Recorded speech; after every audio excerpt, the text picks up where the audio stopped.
Hi, I'm Justin Koo, and I won Calling Taipei with Azalea.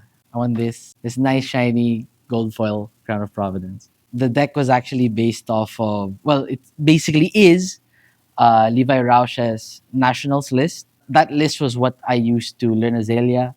It's a very good list, and it's pretty much what I took to Taipei, with the difference of just the three target traps. Everything else I really like about the list. So let's talk about the equipment first. I think these you always run. Fendel Spring Tunic, it's really nice with Death Dealer. If your hand is a bunch of zeros and an arrow for zero, so you can remove Tunic counter, Death Dealer, that your turn becomes very clean. Skullbone Cross Wrap, you really want to have an arsenal every turn because of this card. It allows you to be, in my opinion, probably the most consistent deck when you hold tempo. Some other decks, when given full tempo, can brick. Azalea, of course, can brick, but the power of Skullbone is that you can hold on to that tempo for so long. Because your arsenal is not just your arsenal, it's actually three different cards. It's your arsenal, it can be the top of your deck via the Azalea ability, or it can be, if both of those are bad, then it can be a third blind card. Or you can check it out with our next equipment, Bracers of Belief. While we're waiting for Bullseye Bracers to come back, this is what we're going to use. It's surprisingly better than you initially think the card to be. There's a lot of ways you can use it. You can check if you have an arrow on top to get a Dominate. You can use it just to +2 to trigger a Bolton shot go again when you don't have any pumps. With Bullseye coming back, I can't see a reason to run this anymore, but it will be missed because it's a very fun card. We're running Nulrune Gloves for the Wizards. We're running Snapdragons. This will be what is mainly used. It's really good for when you have for when you have an arrow in the arsenal, so you can give it go again and then play the rest of your turn and still use the Death Dealer. Then we have Perch Grapplers. We use this for matchups where we need additional blocking capability, like Bravo, Dorinthia, if they're trying to aggro. Yeah, so that's pretty much it for the equipment. Crow's Nest, sometimes you take it out versus Icelander, but you can run it anyway. And then let's talk about the rest of the deck. So here we have 23 pumps. Of note, 6 of them are yellows, which is really, really nice. You can use them as pitch when you need to, or as pump when you have to. Deadeye is probably the most flexible pump because it's the only one that blocks for 3 and is also a pitch card and is also a buff card. This is it's one of the less flashy cards that are really, really good. Deadeye really holds the deck together. The rest of the pumps are pretty standard. I have 2 Lace with Inertia here. A third seems nice, but I just can't find the space for it. Next, we have the arrows that you want to shoot. 22 here. There's 2 more here with Battering Bolt later. I'll talk about these later. So there's 22 main ones. These are what you want to be loading and shooting. We have 3 red in the ledger, the best arrow. You can, if you dominate it, typically you just time walk your opponent. That's probably Azalea's best turns, is dominating red in the ledger. We have Remorseless, sort of the same thing, just like instead of preventing them, we at least get to punish them for taking actions. Infecting Shot, good rate, 1 for 7 if they don't block it. Sleep Dart is really nice into Dromai. It acts as extra copies of Red in the Ledger, especially if you can dominate it, which I did in the finals, which was my only Dromai game. It's really helpful for the moments where the board is getting a little bit too out of hand and you can't clear anymore and you just have to shoot his face. If you can dominate one of these or one of the reds, it really helps close the life gap. Then we have 3 0-cost arrows here, 2 drill shots, and 1 searing shot. According to Levi, I believe he didn't run a third because some decks just didn't have armor at that point. So then the drill shot would not have an on hit if they already used all of their armor, which makes sense. I like it. The searing shot is also nice for when you codex. And again, if they don't have armor, the drill shot just has no on hit, whereas the searing at least gets you the +1.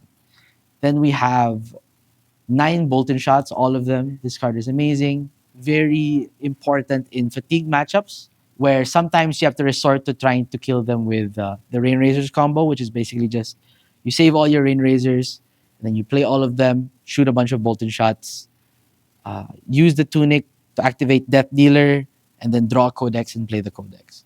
That is about usually about 26 to 30 damage off of just yellows and blues. I really recommend learning how to do that because the Bravo matchup becomes a lot more winnable when you do. Next, we have our go agains, quote unquote, right? So things that aren't pumps, aren't arrows. We have three sigil, three rabble, and three e strikes. The rabble and the e strikes are pretty standard. The e strikes are really a really consistent card. It's a card that is always good, never great. So I do cut it in some matchups where you really, really need to be doing unfair things, such as versus Lexi. It's really nice for when you have tempo and you don't have an arrow, and then you cross wrap and see an arrow on top. You can E strike to replace one of your cards into the arrow from the top, and then you can use Snapdragons so you can still load an arrow for the turn. Rabble is just a nice, typically 4 point card with Go Again, and Sigil is 3 points. It's a way to use tempo defensively, which is nice. I think it's nice to. I really like the sigils because it helps sort of make games a little bit more consistent and a little bit longer, which I think typically favors Azalea because of your death dealer. You are you are basically a 5 intellect hero, and sometimes you are 6 when you have a ponder. I think in longer games, death dealer really does kick in, and you just win because of the raw points. Next, we have six blues here, three spire sniping, and three knock the death whistle. Knock the death whistle is just you pay a card to dominate a red in the ledger, basically, which is one of the best things you can do. So it's a really powerful card. It's also very flexible. It's a blue when you need a pitch card. It's a 3 block when you need a 3 block. Spire sniping, same thing. It's a very flexible card. It's a blue when you need it to be a blue. It's a 3 block.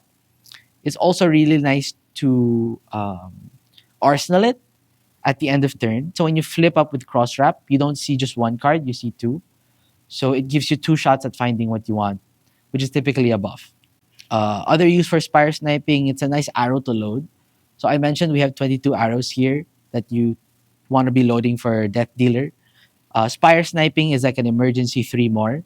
When you have no other arrows to load or your turn is going to be inefficient otherwise, you can load spire sniping and then try and look for a dominate off the top.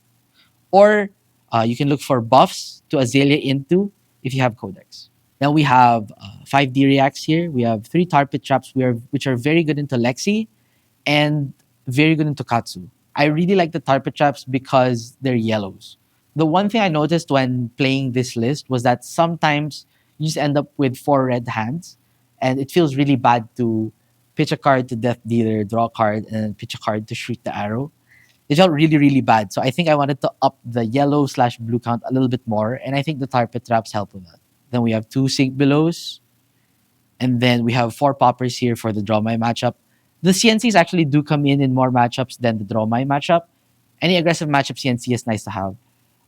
You can bolt and shot CNC, and then it's really also nice into Warmonger deck, so you can just raw CNC them or shoot an arrow, Snapdragon CNC, E-Strike Go Again CNC, or it's also a very good Codex target. So load bolt and shot, pitch a blue, and then put the pumps on the bolt and shot, shoot it, and then Codex for CNC is also a very, very good play. I did that thrice in the finals, bolt and shot CNC'd, and all three of them connected, I believe. And then battering bolt is just an arrow that is 6 power. The text is not very relevant except against Dorinthia.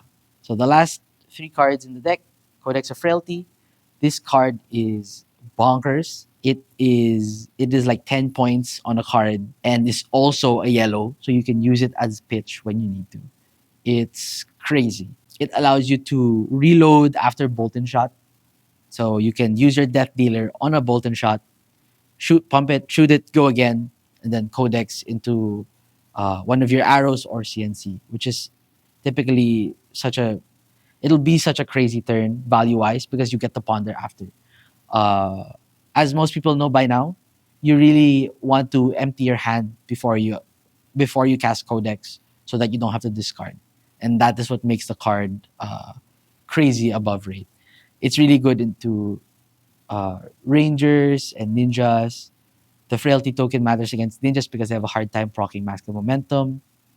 Um, I think there was a game where I just raw cast the codex just to give my opponent a frailty because I couldn't use the codex otherwise. So even in that situation, the codex still gave them a frailty and me a ponder, which isn't as good as when you use the card ideally, but the card really just can't brick. It is such a powerful card. And is probably one of the reasons why Azalea just outputs more points than I believe everybody else. So if you want to try Azalea, I recommend this 80. You can swap out some cards for your local meta. And I really recommend that you try out playing Azalea because she is so, so fun. I did not I did not stick with the deck because I thought it was good. I do think it's good, but I stuck with the deck for this long because, well, not very long, but I've stuck with it because it's very, very, very fun to play. Every turn, just taking your game actions is just so fun. So that's it. That's the deck tech for the list that I brought to Taiwan. And see you guys at Worlds.